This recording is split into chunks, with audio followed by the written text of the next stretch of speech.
எங்களையா நான் சொல்றேன் நாகரிகம் இல்லாதவன், நாகரிகம் இல்லாதவன் எலி மயிரினால் செய்து விட்டாங்க.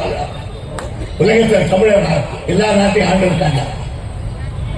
நான் இப்போ எல்லா நீங்கள் வியட்நாம் போய் பார்த்தேன். வியட்நாம் அங்க கூட கோயில் கட்டியிருக்காங்க.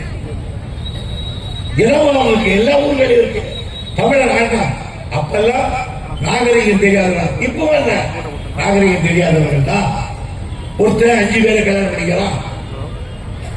நான் சொன்னா கோச்சுக்காதீங்க. நாம ஒருத்தர் ஒருவருக்கு ஒருத்தி அவ்வளவுதான் கதை சாட்டுவோம். அவன் அப்படி இல்லை. 5 பேர் இருந்தாலும் 10 பேர் இருந்தாலும் ஒருத்தையில கல்யாணம் பண்ணிக்கலாம். இது அவன் நாகரிகம். ஒருத்தன் போயிட்டாலும் ஒருத்தன் இன்னொரு மாடல் தான் இன்னொரு மாடல் பஸ் வாய்ப்பு போடணும். கல்யாணம் 5 பேருக்கு ஒருத்தர் கல்யாணம் பண்ணிக்கலாம். இதான் நார்த் இந்தியாவில் சட்டம். ஒருத்தர் 5 பேர்ல ஒருத்தர் போயிட்டாலும் வச்சுக்கோ 4 பேர் என்னோட இன்னும் பண்ணிக்கலாம். இந்த நாட்டை நாகரிகத்துக்காக எங்களை பார்த்து நாகரிகம் இல்லாத சொல்ற நாட்டை எடுத்து கொடுவான் தமிழ் ஜாக்கர். அதான் சொன்னாரு எங்க தளபதி, நாவடக்கம் தேவை. யார் மகன் இருக்கு?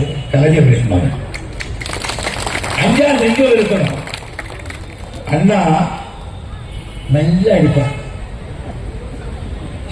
அவங்க சொல்லுவாங்க, நீ அவசரம் பண்றேன். No, my steps are measure அப்படின்னா அது அவருடைய பாவம். அண்ணாவுடைய பாவம் அப்படின்னா, எனக்கு உரசி பார்க்க பழக்கம் இல்லை, ஒதுங்கி போய் தான் எனக்கு பழக்கம். இது அண்ணாவுடைய பழக்கம். கலைஞருடைய பழக்கம் வெள்ள மாட்டாட்டும். தளபதியுடைய பழக்கம் நான் கருத்துறேன். ஆனா என் நாட்டை கழிச்சு கழிக்கவே முடியாது.